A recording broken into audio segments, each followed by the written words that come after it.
नेताजी सुभाष चंद्र बोस के करीबी रिश्तेदारों की जासूसी कराने पर छिड़े विवाद के बीच जर्मनी की राजधानी बर्लिन में हुई इस मुलाकात पर देश भर की नजरें लगी हुई थी। कल रात बर्लिन में आयोजित एक समारोह में शामिल होने के बाद प्रधानमंत्री ने नेताजी के पौत्र सूर्य कुमार बोस से मुलाकात की।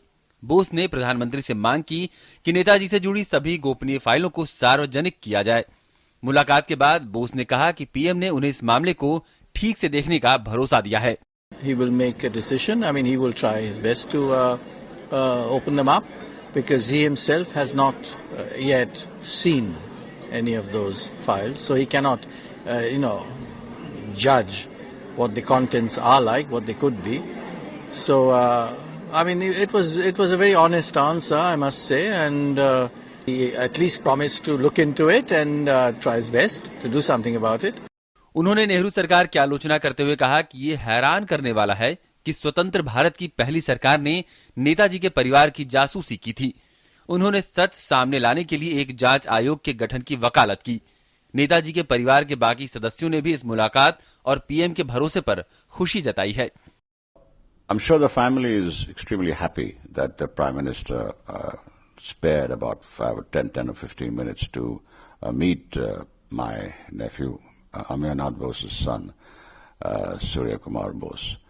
And I'm sure they had a very cordial meeting. And the PM apparently has assured him that he will study the issue very carefully and take whatever steps are necessary to declassify the files. इससे पहले हाल ही में सार्वजनिक की गई 2 फाइलों के हवाले से मीडिया में खबरें आई थीं कि तत्कालीन प्रधानमंत्री जवाहरलाल नेहरू खुद नेताजी की जासूसी की निगरानी कर रहे थे और निर्देश दे रहे थे। खबर के मुताबिक 1948 से 1968 तक 20 साल आईबी ने नेताजी की जासूसी की। इन 20 में से 16 वर्ष नेहरू प्रधानमंत्री थे।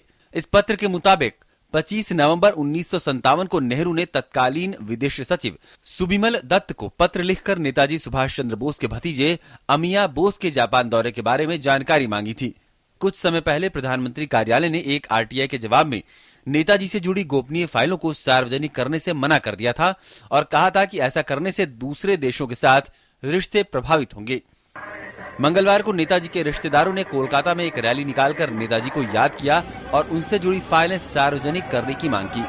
More than 100 files which are still classified with the central government and about 64 files which are classified with the West Bengal government should be immediately declassified for the benefit of the country.